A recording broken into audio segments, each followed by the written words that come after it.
true wealth lies not in material, but in integrity, and a heart that chooses honesty even when no one is watching. A long time ago, there was a couple who lived in a faraway land. Mr. Is and his wife were a very successful couple. Mr. Is had so many farmlands and lots of people who worked for him, while Mrs. Is would go to big city to buy stockfish, which she sold in very large quantities at their local markets. They had been married for over 40 years. And people still marvel at how they managed to find so much happiness in each other's company. They would laugh at each other's jokes and hold hands during their evening strolls. Some younger couples would sometimes wish they could be like them. "What am I even wishing for?" one of them snapped out. "Maybe trust the peace they enjoy and their wealth. And I would wish that my husband and I will live as long as they have lived, even longer. Besides this, they can keep the rest to themselves." Well, there was really a part of the story that no one wanted to identify with. They had been married for so long, and though they had everything, they had no children. Mrs. Is especially was not a very happy woman. She would cry and cry whenever her husband was away, and the thought came to her. There was one of her maids, Egoamika, who always noticed her. She would go to Mrs. Is and console her. "Do not cry so much, Mom. Mr. Is will be so sad to see you like this," she would say. Mrs. Is had a special liking for this maid because she was always very observant and caring. One night, she stayed up so late and would not sleep. She was so disturbed that she began to cry again. Mr. Is was sad. "What now?" he asked. "I thought we have agreed that there would be no more tears in this house. Why are you crying again?"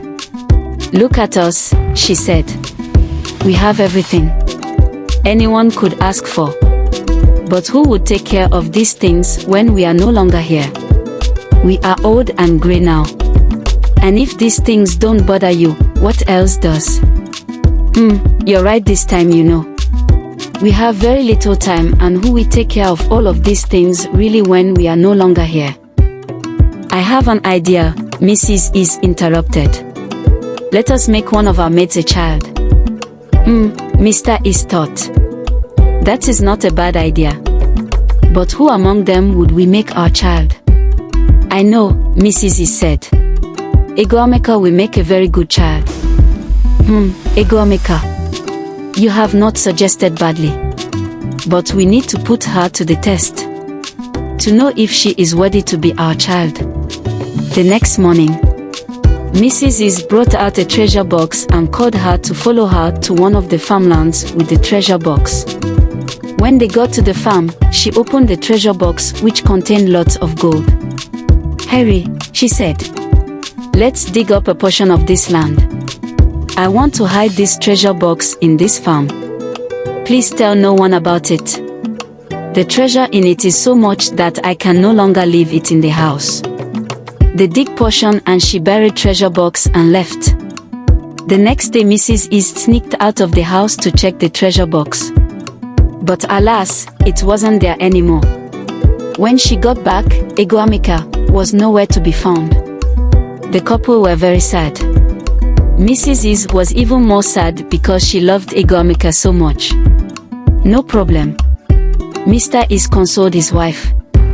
"That is just a little out of all we have. We will try another maid until we can get a trustworthy maid who would become our child." They tried another maid and another and yet another. It was all the same until the fifth maid. Her name was Kayamika and she was an orphan.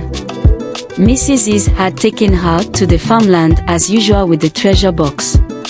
She opened the treasure box and the maid Kayamika saw lots of gold in the treasure box. "Hurry, let us dig up a portion of this land. I want to hide this treasure box in the farm. Please tell no one about it. The treasure in it is so much that I can no longer leave it in the house." So they hid the treasure box and left. The next day, when Mrs. Is sneaked to the farm, she noticed that the treasure box was still there.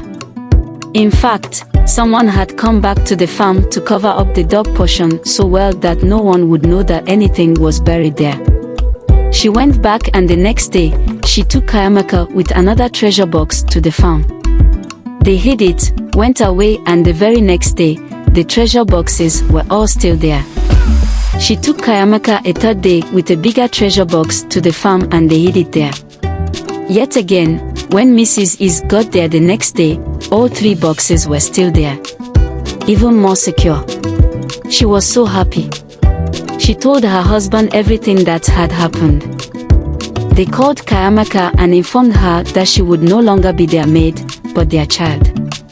They threw a very big party to celebrate her and also revealed that all the jewelry that were put in the previous boxes were all fake. When the other maids who ran with their boxes heard this, they were so sad and highly disappointed. As for Kayamaka, she was no longer an orphan. For Mr. Is and his wife have decided to bequeath all that belonged to them to this very faithful maid. The moral of the story. The moral lesson of this story is that true character is revealed through loyalty, honesty, and patience, especially when faced with temptation. Kayamaka, the maid who resisted taking the treasure, demonstrated these qualities and was rewarded with a family and inheritance, showing that integrity brings blessings and trust. On the other hand, those who acted selfishly lost out on a rare opportunity, teaching us that shortcuts and dishonesty ultimately lead to disappointment. If you are not following me, probably you are not going to see MDC Media again. But if you do, then congratulations. You are growing every day. Thanks and remain blessed.